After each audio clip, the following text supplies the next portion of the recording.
دن ہے اور تاک رات ہے، کوئی علمی بات علمی مجلس میں بیٹھنا یہ بھی بڑے اجر و ثواب اور فضائل کی بات ہوتی ہے۔ معزز سامعین گرامی قدر، نبی کریم صلی اللہ علیہ وسلم نے ارشاد فرمایا، قرآن پاک کی ایک 30 آیتوں کی صورت ہے، جو بندہ رات سونے سے پہلے اس کو اپنی عادت کا حصہ بنا لیتا ہے، رات سونے سے پہلے اس کو پڑھ لیتا ہے، اور اس کے اندر بھی وسعت موجود ہے۔ ایک بندے کی عادت ہے، روٹین ہے کہ وہ رات سونے سے پہلے پڑھتا ہے، اور کسی دن اس کو نیند جلدی آ گئی وہ پہلے پڑھ لے۔ یہ بات ضروری نہیں کہ بس سونے سے متصل پڑھنا ہے، یعنی اس نے اس رات میں ایک مرتبہ اس کو پڑھنا ہے۔ ٹائم ٹیبل اور شیڈول بندہ اپنی مرضی سے بنا سکتا ہے۔ وہ پڑھنے سے فائدہ کیا ہوگا؟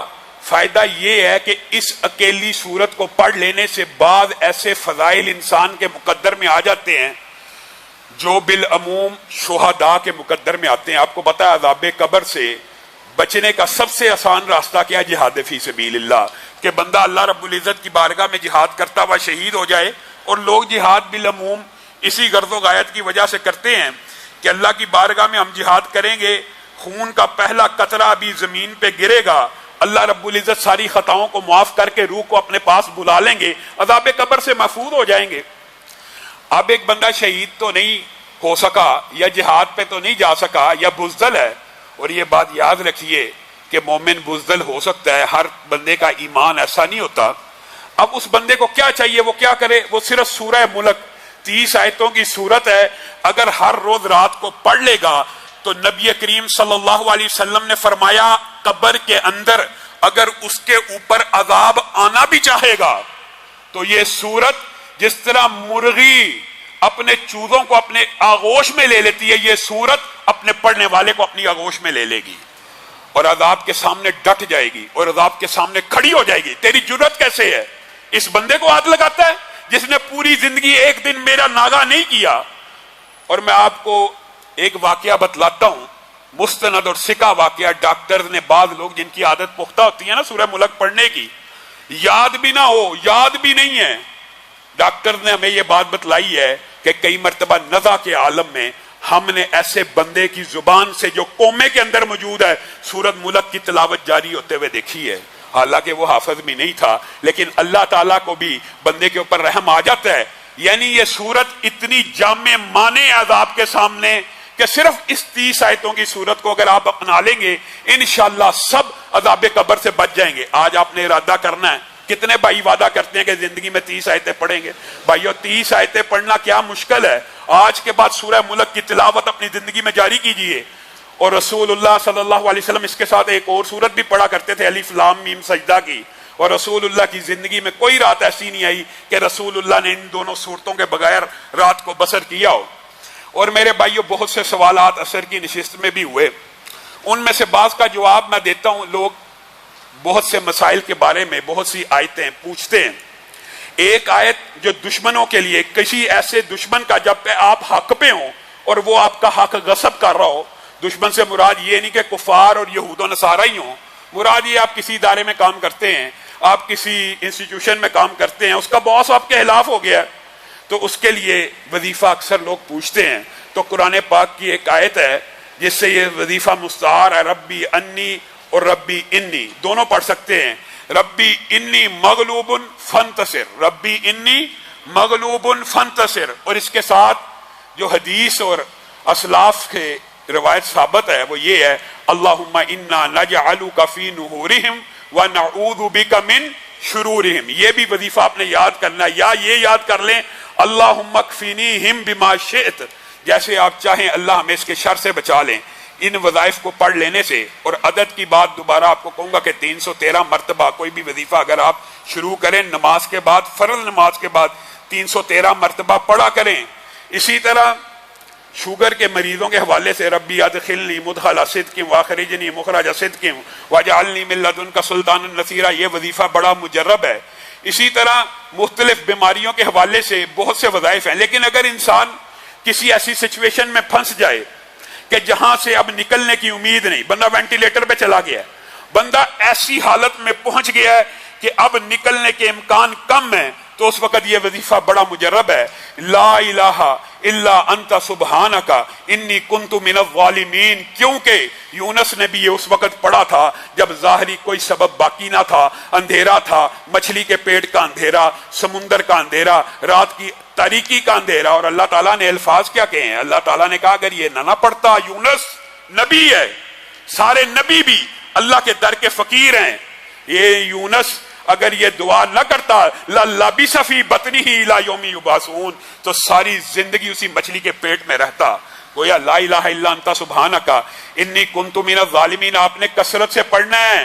کثرت سے پڑھنے سے آپ جتنی مرضی بڑی مشکل کا شکار ہوں گے، انشاءاللہ نکالنا تو مشکل سے اللہ ہی نے ہے، اور اللہ ہی انسان کو طریقے ذریعے بتاتا ہے کہ جو انسان پڑھ لے تو انسان مشکلات سے بچ جاتا ہے۔ اور دوسری بات، اگر کسی کی نظر کمزور ہو، فَكَشَفْنَا عَنْكَ غِطَاءَكَ فَبَصَرُكَ الْيَوْمَ حدید کے ساتھ کوئی بھی عضو تلف ہو جائے، لقوہ ہو جائے، فالج ہو جائے، کسی آنکھ کی کمزوری ہو جائے، کوئی ایک انسانی جسم کا حصہ متاثر ہو جائے، کوئی بھی، إِنَّهُ عَلَىٰ رَجْعِهِ لَقَادِرٌ، إِنَّهُ عَلَىٰ رَجْعِهِ لَقَادِرٌ۔ اس آیت کا وظیفہ مجربات میں شامل ہے، یعنی تجربے اور مشاہدے سے یہ بات سمجھ آتی ہے کہ یہ وظائف پڑھے جائیں تو اللہ رب العزت جو کھوئی ہوئی بینائی ہے اس کو بھی واپس لٹا دیتا ہے، جو کھوئی ہوئی طاقت ہے، قوت ہے، اس کو بھی واپس لٹا دیتا ہے۔ اسی طرح بہت سے وظائف اور بھی قرآنی آیات سے علماء نے، سورہ مریم کے حوالے سے آپ کو پتہ ہے، یہ بات معروف ہے کہ اگر حالت حمل میں کوئی عورت پڑھے تو اس کی بہترین صورت ہو جاتی ہے، اور بہترین سیرت کے اعتبار سے ربی حبلی من الصالحین بھی ہے کہ جو صرف صورت کو نہیں سیرت کو دیکھنا چاہتا ہے وہ اپنے بچے کے لیے کثرت سے یہ دعا کرے۔ یہ قرآنی جو دعائیں ہوتی ہیں یہ انسان کو لازمی فائدہ دیتی ہیں۔ یہ نہیں ہو سکتا کہ بندہ اللہ رب العزت کی بارگاہ میں دعائیں کر رہا ہے، وظیفے کر رہا ہے کسی کام کے لیے تو وہ کام نہ ہو۔ اور ایک اور بات جو آج آپ سب نے، کئی مرتبہ انسان کے دل میں گھٹن ہوتی ہے، تنگی ہوتی ہے، وسوسہ ہوتا ہے، شیطانی حملے ہوتے ہیں، انسان انٹرویو دینے جا رہا ہے، انسان پیپر دینے جا رہا ہے، انسان کسی کے سامنے کھڑا ہونے سے ڈر رہا ہے، جناب میرا انٹرویو ہے، بہت بڑا افسر ہے، میں اس کے سامنے انٹرویو کیسے دوں گا؟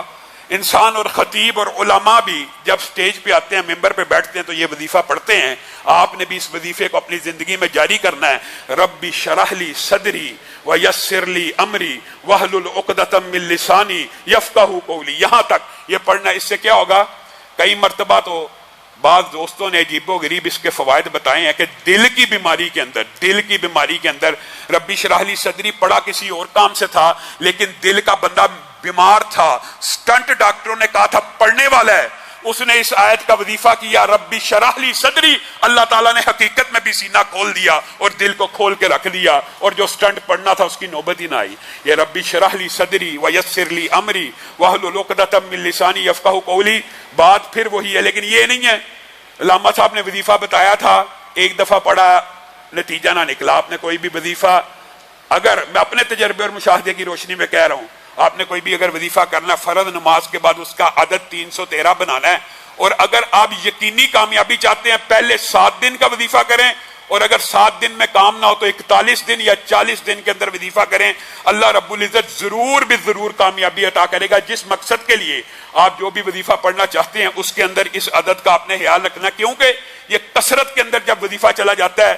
اور ایک بات آئی ہے ضمنی طور پہ تو بتا دیتا ہوں، ہمارے نانا حافظ محمد گوندلوی رحمہ اللہ یہ وظیفہ اپنی بیٹیوں کو، اولاد کو بتایا کرتے تھے کہ بہت زیادہ مسائل ہو جائیں، بہت زیادہ وظائف کے ساتھ کام نہ ہو رہا ہو تو پھر وہ کہا کرتے تھے، سارے گھر والوں کو یہ تلقین کیا کرتے تھے، بیٹی اگر تیرا یہ کام نہیں ہو رہا، بیٹے اگر تیرا یہ کام نہیں ہو رہا تو تو نے پڑھنا بسم اللہ الرحمن الرحیم الف لام میم اللہ لا الہ الا هو الحی القیوم، اس کے ساتھ یا واحد یا ذل جلال والاکرام، یا واحد یا ذل جلال والاکرام، یہ ملا کے پڑھنا ہے۔ اور ان کا یہ کہنا تھا کہ اس کے اندر یقینی طور پہ اسم اعظم موجود ہے، اور اسم اعظم کے حوالے سے پہلے آپ کے سامنے یہ بات رکھی تھی کہ اسم اعظم کے بارے میں، الحی القیوم کے بارے میں بے شمار علماء کا اتفاق ہے۔ تو اس کے ساتھ انہوں نے ایڈ کیا کیا یا واحد یا ذل جلال والاکرام، یہ 313 مرتبہ صرف ایک دن ایک دفعہ میں پڑھنا ہے، ایک دفعہ میں، اور اس کے بعد جو دعا آپ اللہ رب العزت سے مانگنا چاہیں گے اس اسم اعظم کی برکت کی وجہ سے وہ کام ہو جائے گا۔ اور میں آپ کو ایک سکہ بات اس حوالے سے بتاتا ہوں. ہمارے ایک دوست نے، اس کی والدہ کینسر کی مریضہ تھی آخری سٹیج پہ، اس نے یہ وظیفہ پڑھا، اللہ رب العزت نے اس کی ماں کو شفا دے دی، اس کی ماں کو شفا یاب کر دیا. گویا یہ اسم اعظم کے جو وظائف ہیں یہ، لیکن وہ آخری حل ہے. جب دیگر وظائف سے کام نہ ہو رہا ہو تو پھر اس وظیفے کے ذریعے اپنا کام اللہ رب العزت کی بارگاہ میں پیش کر دینا چاہیے. آگے بعض لوگ ڈپریشن کا اور نیند کا بڑا شکایت کرتے ہیں کہ ہمیں نیند نہیں آتی. تو علماء نے یہ بات لکھی ہے کہ سورۃ نبا اما یتساءلون 30ویں پارے کی جو سورت ہے، اگر اس کو بندہ رات سونے سے پہلے بستر پہ گیا، نیند نہیں آ رہی، 7 مرتبہ اگر پڑھ لے گا تو اللہ رب العزت نیند بھی ڈال دے گا. اور آپ کے سامنے قل هو اللہ کے فضائل کو اس دن تفصیلی رکھ دیا تھا. قل یا ایھا الکافرون کو 4 مرتبہ پڑھنے سے قرآن کا ثواب ملتا ہے، قل هو اللہ کو 3 مرتبہ پڑھنے سے ملتا ہے. آخری بات ہے معوذتین، وظائف اس کے علاوہ بھی ہیں. اور میں آپ کو یہ تلقین کرتا ہوں، قرآن کی کسی آیت کے بارے میں کسی بندے کا شفا کے والے سے کوئی تجربہ اور مشاہدہ ہے، آپ اس کو غور کریں. اگر اس کی آیت کے ساتھ مماثلت اور تطبیق بنتی ہے اس کو اپنا لیں. اور قرآن پاک پورے کا پورا شفا کے لیے بھی ہے. اسی طرح جو معوذتین آخری 2 صورتیں ہیں، رسول اللہ صلی اللہ علیہ وسلم کی صحیح حدیث سے یہ بات ثابت ہے، کسی پناہ مانگنے والے نے اس سے بہتر کسی چیز کی پناہ نہیں مانگی. اور جو چیز اس میں بیان ہوئی ہے اور جس چیز کی اس میں پناہ مانگی گئی ہے، اللہ رب العزت اس کی پناہ عنایت کرتا ہے. یہ پچھلے حال کی لائٹ نہیں چل رہی، خود بند کی. اللہ رب العزت معوذتین سے، جو اس کے اندر دلوں کے وسوسے، شیاطین کے وسوسے، جادوگر کی پھونکے مارنوں کا تذکرہ، جنات کا تذکرہ، رات کے شر کا، جتنے شر ہیں اگر ان کو پڑھا جائے. رسول اللہ صلی اللہ علیہ وسلم نے ایک صحابی کو کہا پڑھ پڑھ پڑھ. اس نے کہا کیا پڑھوں؟ تو رسول اللہ نے کہا یہ پڑھ قل اعوذ برب الفلق اور قل اعوذ برب الناس. تو اس کو بھی اپنی زندگی کے اندر اپنانا ہے. یہ چاروں کل رات سونے سے پہلے ہر حالت میں آپ نے 3 مرتبہ پڑھنے. ویسے تو رسول اللہ صلی اللہ علیہ وسلم کی صحیح حدیث بھی موجود ہے کہ جو آخری تینوں کل 3 مرتبہ پڑھتا ہے رات سونے سے پہلے، اس کے لیے ساری رات کے لیے کفایت کر جاتے ہیں. آگے چلتے ہیں. قرآن پاک کے بعد جو سب سے، حالانکہ یہ ذکر قرآن پاک میں بھی موجود ہے لیکن اس کو قرآن پاک کے بعد بیان کیا جاتا ہے کہ افضل الذکر لا الہ الا اللہ. یہ قرآن پاک کے اندر بھی لا الہ الا اللہ موجود ہے. اگر قرآن پاک کے اندر لگائیں گے تب بھی، اور اگر قرآن پاک سے علاوہ کہیں گے تو یہ بہترین ذکر ہے کرنے کے لیے. یہ ایک کلمہ، ایک ایسا کلمہ ہے کہ طلحہ بن عبید اللہ، آپ کو پتا مشہور صاحب بھی ہیں، ایک مرتبہ پھر رہے تھے، بڑا پریشان تھے، بڑے غم میں تھے. حضرت عمر نے دیکھ لیا، پریشانی بانپ لی. طلحہ، حضرت ابو بکر کی خلافت کا کوئی معاملہ نہیں عمر، وہ کوئی معاملہ نہیں، وہ تو میرے چچا زاد ہیں، کس بارے میں پریشان ہے؟ چہرے کے اوپر سٹریس کے اثرات ہیں، ڈپریشن لگ رہا ہے، پریشانی کے حال میں. ہاں پریشان ہوں، بڑا غم میں ہوں. کہا کیوں پریشان اور غم میں؟ کہا رسول اللہ صلی اللہ علیہ وسلم نے ایک کلمہ بتایا تھا اور مجھے کہا تھا کہ جو بندہ یہ کلمہ موت کے وقت پڑھ لیتا ہے، موت کی بیماری میں پڑھ لیتا ہے، تو اللہ تعالیٰ اس کے چہرے کو سرسبز و شاداب کر دیتے ہیں اور اللہ تعالیٰ اس سے سارے غم دور کر دیتے ہیں. حضرت عمر مسکرانا شروع ہو گئے.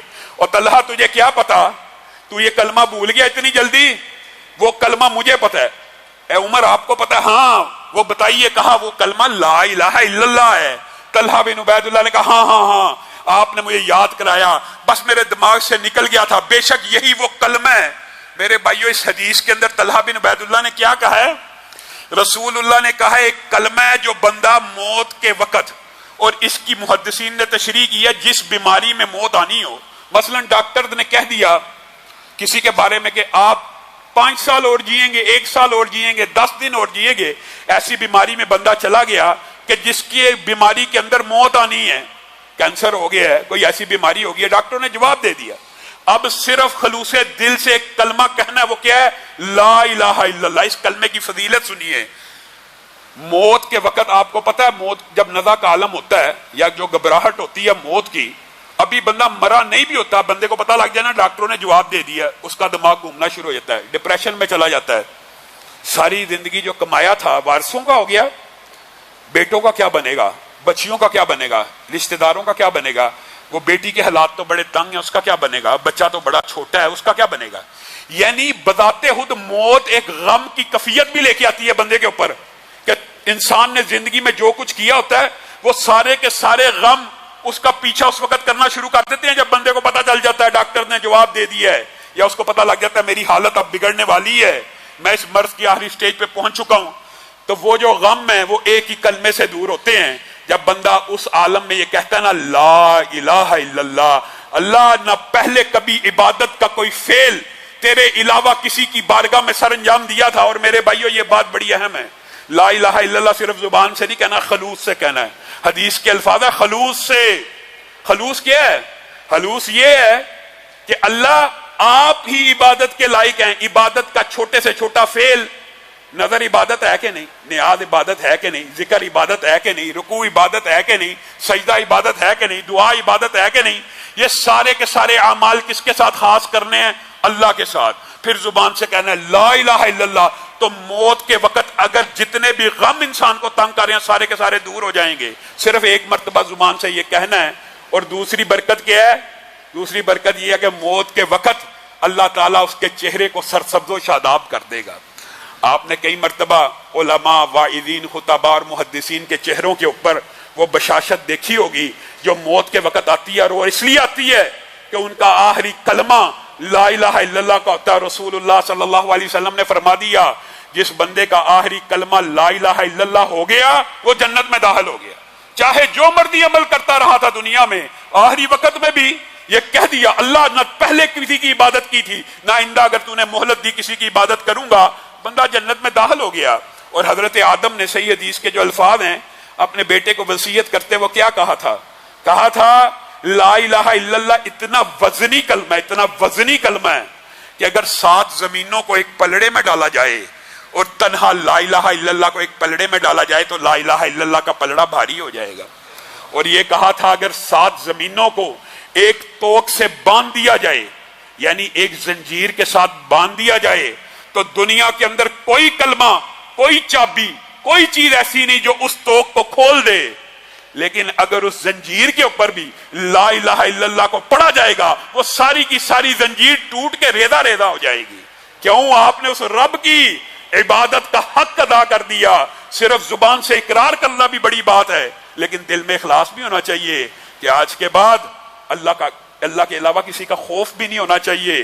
خوف بھی عبادت کی ایک جزوی قسم تو ہے ہی ہے نا، اللہ کا خوف ہونا، اللہ کے علاوہ کسی سے امید بھی نہیں ہونی چاہیے، اللہ کے علاوہ نظر نیاز بھی نہیں ہونی چاہیے، سجدہ رکوع بھی نہیں ہونا چاہیے، ذکر بھی نہیں ہونا چاہیے، عبادت کا کوئی فعل بھی غیر اللہ کے لیے نہیں ہونا چاہیے، تو اللہ تعالیٰ پھر یہ فضائل دیتا ہے۔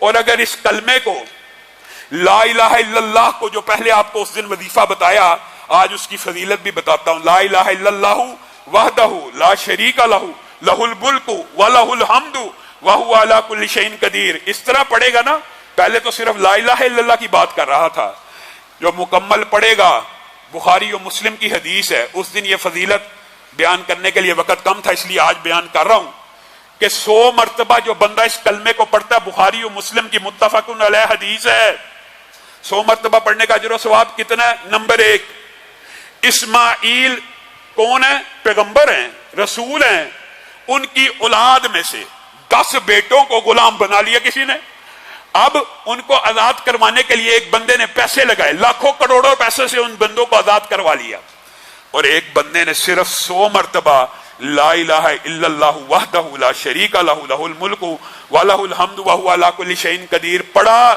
نبی کریم صلی اللہ علیہ وسلم نے فرمایا اس بندے کے نامہ اعمال میں 10 اسماعیل کے غلام بیٹوں کو آزاد کرنے کا اجر و ثواب لکھ دیا جائے گا۔ کیا رسول اللہ کی بات پہ شک ہے؟ تو پڑھتے کیوں نہیں؟ وجہ کیا؟ ہمیں بس پرچی چاہیے، ہمیں بس نسخہ چاہیے، جو وہ دے، اور دے بھی کون؟ جو 20 سال سے نہایا نہیں، خود نہیں پڑھنا۔ یہ 100 مرتبہ پڑھیں گے تو اسماعیل کے 10 بیٹوں کی آزادی کا ثواب ہے، اور اسی پر بس ہے۔ بہت سے بھائی سوال پوچھتے ہیں، میں آج آپ کو شرح صدر کے ساتھ یہ بات کہتا ہوں، جادو جتنا مرضی پرانا ہو، شیطانی وسوسے جتنے زیادہ ہوں، بندش، رزق، نظر بد، اسیب، جادو، بدرو، آج کل یہ بھی ایک دھندا بن گیا ہے۔ اگرچہ رقیہ شریعہ اسلام میں ہے، لیکن اب میں نے دیکھا یہ ایک دھندا اور کاروبار بنتا جا رہا ہے۔ جتنا مرضی پرانا جادو وہ حدیث کے الفاظ کے اوپر غور کیجئے. نبی کریم صلی اللہ علیہ وسلم نے فرمایا 100 مرتبہ صبح پڑھے گا تو شام تک شیاطین اور جنات کے شر سے محفوظ ہو جائے گا. جادو کن دو چیزوں سے ہوتا ہے؟ یا جنات کے ذریعے، کاہن اپنے جنات جو ان کے مددگار ہوتے ہیں ان کو بھیج کے بندے کو ڈسٹرب کرتے ہیں، یا الفاظ سے. الفاظ کے بھی اثرات ہوتے ہیں. آپ کسی بچے کو جس کے اندر کانفیڈنس نہ ہو، آپ اس کو کہتے رہے نا، بک اپ کرتے رہے، تو بڑا اچھا ہے، تو بڑا اچھا ہے، تو بڑا اچھا سنا رہا ہے، تو بڑا اچھا جا رہا ہے، تو بڑا اچھا پڑھ رہا ہے، تو صرف الفاظ کی وجہ سے اللہ تعالیٰ وہ بیماری دور کر دیتا ہے. اسی طرح برے الفاظ کے بھی اثرات ہوتے ہیں، ہمیں اس بات کا انکار نہیں ہے. مثلا آپ کسی بندے کو گالی دینا شروع کرتے ہیں، تو یہ ہے، تو یہ ہے، آپ دیکھیں گے آپ نے اس کو صرف بغیرت ہی کہا نا تو اس بندے کا بلڈ پریشر بڑھ جائے گا. اس کا مطلب ہے الفاظ کے اثرات کا تو ہم انکار نہیں کرتے، لیکن یہ جو الفاظ بد کاہن جادوگر لوگوں کے گھر اجاڑنے کے لیے جنات یا الفاظ کے جادو کرتے ہیں، ان سے بچنا کیسے ہے؟ یہ 100 مرتبہ یہ پڑھا کریں. صبح کو پڑھیں گے شام تک شیطان سے محفوظ، شام کو پڑھیں گے صبح تک شیطان سے محفوظ.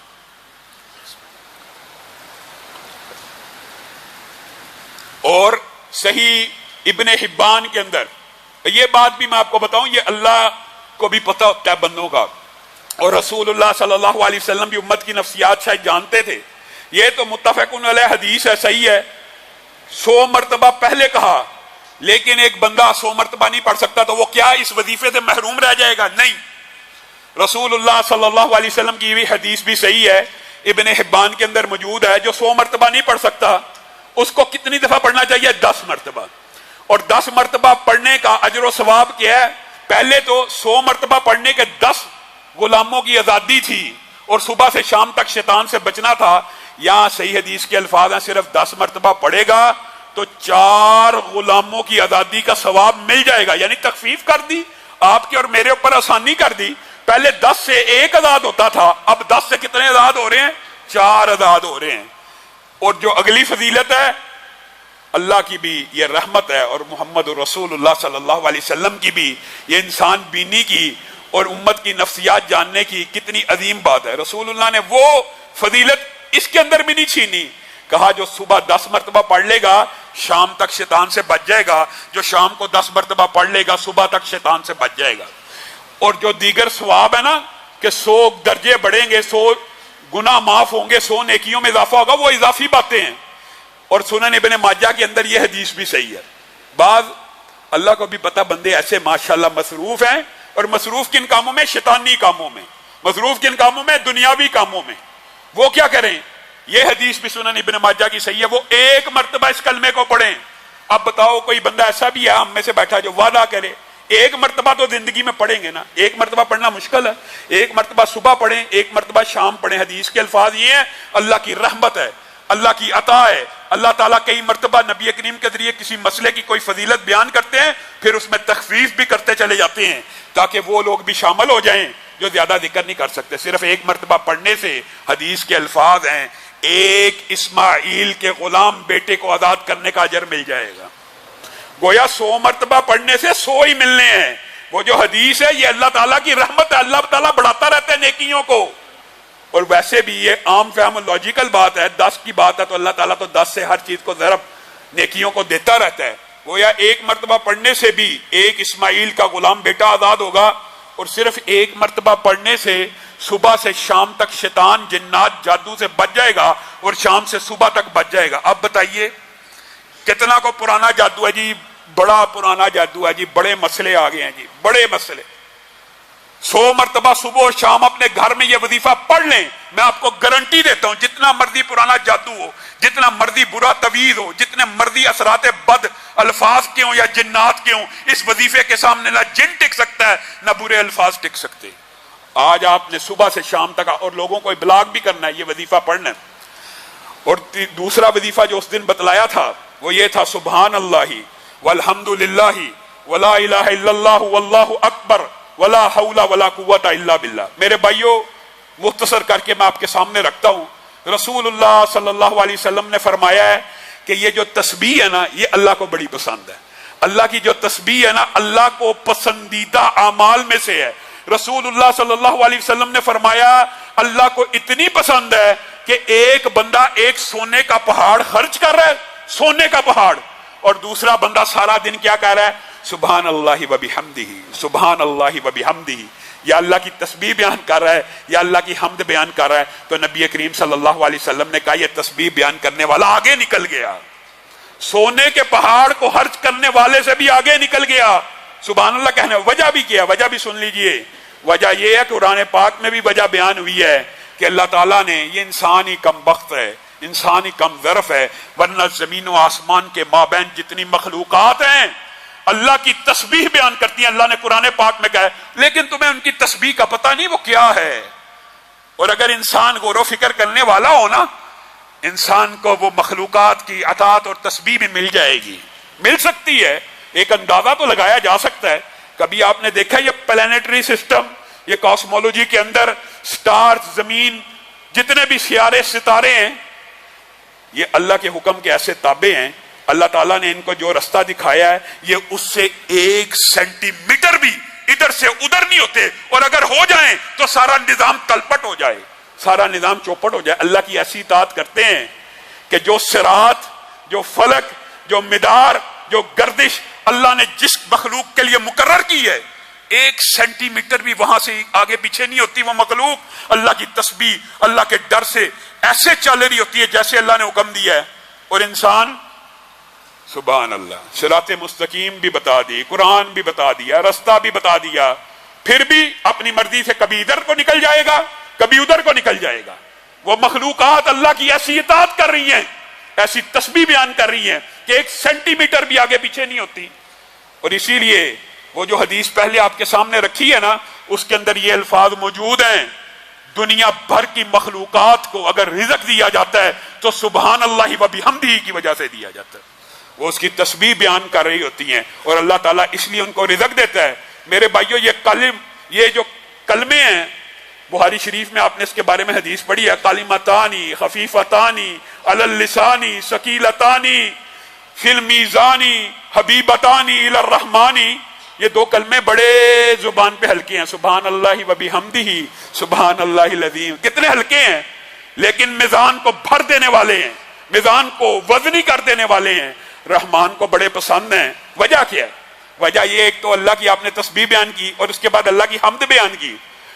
تسبیح بیان کرنے سے رزق بھی دیا جاتا ہے، حمد بیان کرنے سے رزق بھی دیا جاتا ہے، لیکن نبی کریم نے ایک عجیب بات کہی ہے، سبحان اللہ، اللہ تعالیٰ کی عطا کے اوپر بھی بندہ قربان جائے۔ نبی کریم صلی اللہ علیہ وسلم نے فرمایا، جب کوئی بندہ کہتا ہے نا الحمدللہ، جب صرف یہ کہتا ہے الحمدللہ، تو اللہ تعالیٰ نے جو نعمت دی ہوتی ہے، بتائیے نعمتیں کتنی ہیں؟ آنکھ نعمت ہے، دل نعمت ہے، لاکھ روپیہ بھی نعمت ہے، کروڑ بھی ہے۔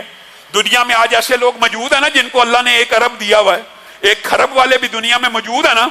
ایک بندے کو 1 ارب روپیہ مل گیا، سمجھانے کے لیے کہہ رہا ہوں، اس نے جواب میں کیا کہا؟ الحمدللہ۔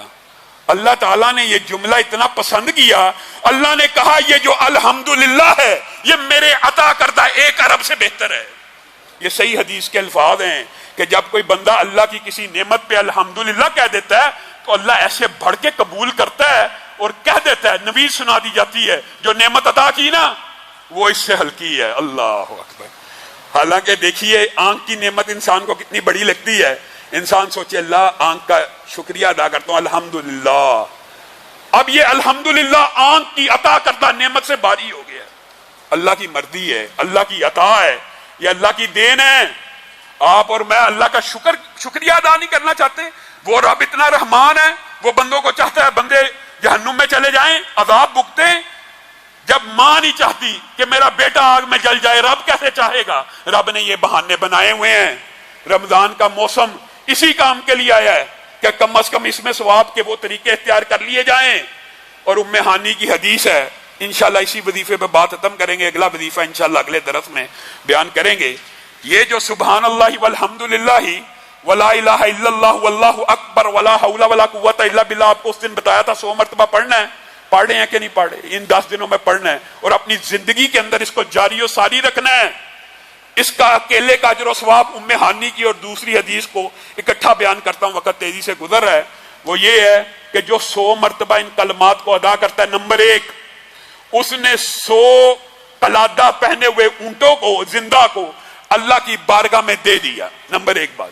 نمبر دوسری بات، جو 100 مرتبہ پڑھتا ہے اس نے 100 زین پوش گھوڑوں کو اللہ کے راستے میں جہاد پہ دے دیا، اور جو 100 مرتبہ ان کو پڑھتا ہے اس نے بیت اللہ میں 100 اونٹ ذبح کر کے اللہ کی بارگاہ میں تقسیم کر دیے۔ اور تیسرے الفاظ ام ہانی کی حدیث میں ایسے ہیں کہ یہ تو ایسا عمل ہے کہ زمین و آسمان کا خلا 100 مرتبہ پڑھنے سے بھر جاتا ہے۔ اور اس وظیفے کے اندر ایک چیز آپ کو بتائی تھی، سبحان اللہ والحمد للہ ولا الہ الا اللہ واللہ اکبر ولا حول ولا قوت الا باللہ۔ اور نبی کریم جب معراج کی رات گئے ہیں نا آسمان پہ، تو ابراہیم نے 2 باتیں بتائی ہیں۔ ایک یہ کہا تسبیح اور تحمید سے جنت میں پودے لگتے ہیں، اور دوسری بات کیا کہی تھی؟ لا حول ولا قوت الا باللہ، جنت میں کھجور کا ایک پودا ہے۔ اپنے امتیوں کو بتا دینا جنت بہت خوبصورت ہے، لیکن اس کی کاشت کس نے کرنی ہے؟ میں نے اور آپ نے۔ اس کی کاشت بھی میں نے اور آپ نے کرنی ہے، اس میں محلات میں نے اور آپ نے تعمیر کرنے ہیں۔ ہمارے اعمال سے محل قائم ہوتے ہیں، ہماری تسبیحات پڑھنے سے وہاں پہ پودے لگتے ہیں۔ تو لا حول ولا قوت الا باللہ، ایک تو ہمارے باپ ابراہیم نے ہم تک یہ پیغام پہنچایا، لا حول ولا قوت الا باللہ ایک مرتبہ بھی بندہ پڑھے گا تو جنت میں ایک پودا لگ جائے گا۔ اور اس کا ایک فائدہ میں آپ کو بتاتا ہوں، رسول اللہ صلی اللہ علیہ وسلم نے جنت کے دروازوں کے مختلف ناموں کا ذکر آیا ہے۔ آپ کو پتا ہے جنت کا ایک دروازہ ہے جس کا نام لا حول ولا قوت الا باللہ ہے۔ کس کو ملے گا؟ جو پڑھے گا تو ملے گا نا۔ خوش نصیب ہے کم از کم 100 مرتبہ اگر آپ یہ وظیفہ پڑھیں گے تو لا حول ولا قوت الا باللہ 100 مرتبہ پڑھنے سے جنت میں پودا بھی لگ گیا، اور جنت کے اس دروازے سے داخل ہونے کے امکان بھی بڑھ گئے۔ اور نبی کریم صلی اللہ علیہ وسلم نے فرمایا لا حول ولا قوت الا باللہ صرف جنت کا دروازہ نہیں ہے، جنت کا ایک خزانہ بھی ہے۔ لا حول ولا قوت الا باللہ پڑھو گے وہ خزانہ بھی مل جائے گا، یہاں سے تیاری کرو گے۔ اور اس کلمے کی ایک بہت بڑی فضیلت یہ ہے، آپ نے اگر ہر روز پڑھا آپ تو انشاءاللہ کامیاب ہوگے، لیکن جو بندہ ہر روز نہیں پڑھتا اس کو حالت بیماری میں، حالت غم میں، حالت مصیبت میں یہ کلمہ ضرور پڑھنا چاہیے۔ کیوں؟ رسول اللہ صلی اللہ علیہ وسلم کی یہ حدیث بھی صحیح ہے، جو لا الہ الا اللہ وحدہ لا شریک لہ لہ الملک و لہ الحمد وہو علی کل شیء قدیر کے ساتھ لا حول ولا قوت الا باللہ ملا کے پڑھتا ہے نا، اگر وہ اس بیماری میں فوت ہو جائے گا تو جہنم کی آگ سے بچ جائے گا۔ اور لا حول ولا قوت الا باللہ 100 سے زائد بیماریوں کا علاج ہے، جس میں سے سب سے چھوٹی بیماری دل کی ہے۔ آپ بتائیے، دل کی بیماری کو ہم سب سے بڑا سمجھتے ہیں، آپ لا حول ولا قوت الا باللہ کثرت سے پڑھا کیجئے۔ بلکہ یہ 2 وظیفے، ان کے آج چند فضائل آپ کے سامنے رکھے ہیں، یہ آپ نے اپنی زندگی میں ہر روز 100 مرتبہ، ایک تو یہ تھا کہ آخری 10 دن پڑھنے ہیں، اور ان 10 دنوں کے بعد اپنی زندگی کا حصہ بنا لینے ہیں۔ سبحان ربک رب العزت عما یصفون۔